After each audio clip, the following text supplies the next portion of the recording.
So one of the really cool techniques that we can use for inducing hypertrophy that actually circumvents having to overload is blood flow restriction, occlusion work, whatever you want to call it.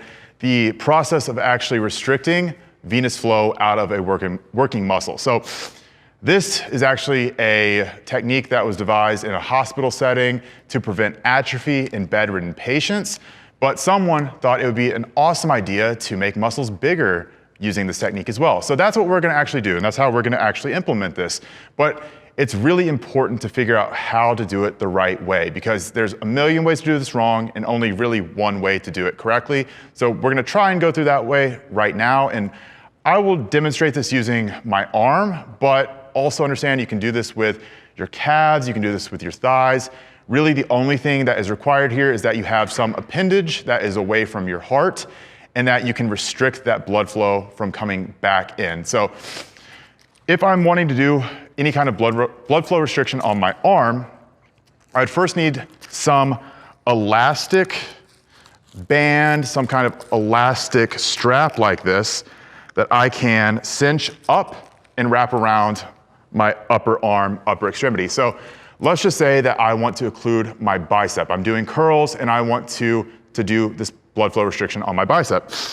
So what we want is we want to actually use the most proximal part of the muscle that we're trying to train. So for biceps, that is actually gonna be up in our armpit area up here. So we want to bring this strap all the way up, keep it as high in our armpit as possible so that the muscle belly down here is not going to actually be suffocated and occluded by the strap. We can still perform normal contractions, normal movement, but that blood flow that's actually in the muscle is going to be prevented from coming back out. So in this case, the strap is actually a little bit bigger than I'd prefer for a bicep or an arm movement. If you're using, or if you're performing on a smaller muscle group, like let's say your calves or your biceps or your triceps, you usually want to keep it about 1 inch thick because again, smaller muscle, smaller surface area here. You want it to be about 1 inch thick. This would actually work relatively well if I was doing my thighs, but just imagine. So here I'm going to cinch this up and create about, if I can do this, about a 6 out of 10 tightness on my arm. So this is actually pretty tight. You can use any kind of wrist wrap, knee wrap. They actually do make blood flow restriction straps where you can cinch them up, tighten them, and then release them on their own. Those are awesome. You can find those on Amazon. For sake of demonstration, this is what we have though. So cinch this up about a 6, 7 out of 10 tightness scale. You don't want it to be too tight because if it's too tight, it will prevent the arterial flow from coming into the working muscle. If it's not tight enough, then the venous flow will be allowed to come back out. So you want it tight enough to prevent the muscle from or the blood from flowing out, not too tight to prevent it from flowing in though. So as you're performing your set, the main thing here that you want to focus on is just accumulating blood flow, accumulating metabolic stress. So a lot of volume, a lot of reps.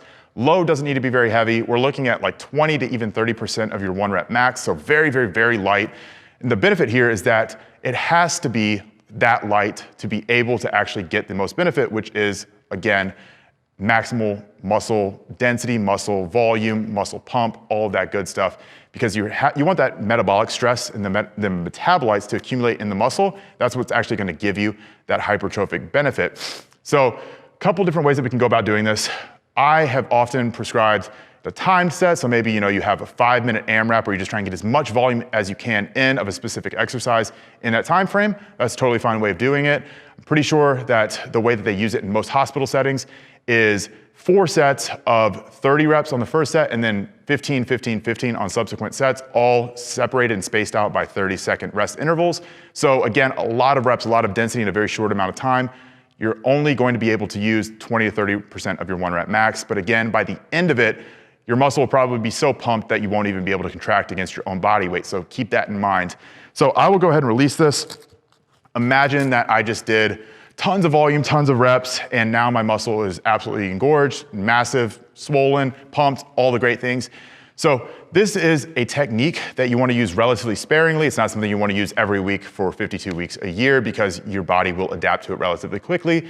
I like to throw this in during metabolic phases, maybe once every 4 to 6 months just to get a different stimulus from what we're accustomed to, which is traditional overloading. And it's great in that capacity. Your body will absolutely have no idea what just happened. It's a crazy stimulus. It's something very novel, very foreign. So you're gonna get a great response for about 4 to 6 weeks of using this consistently. But by the 4th, 5th, 6th week, depending on how fast you adapt, you'll notice that you're not getting nearly as sore, you're not getting nearly the same pumps, nearly the same amount of muscle damage or seemingly muscle damage from the technique. That's a great time to pivot off of it. So again, just to recap, proximal part of the muscle, 6 to 7 out of 10 on a tightness scale, high amounts of volume, high amounts of rep density. Try to get as much of a pump as possible. Throw this in maybe once every 4 to 6 months for about 4 to 6 weeks as well. And that will be about the best use case for blood flow restriction or occlusion training.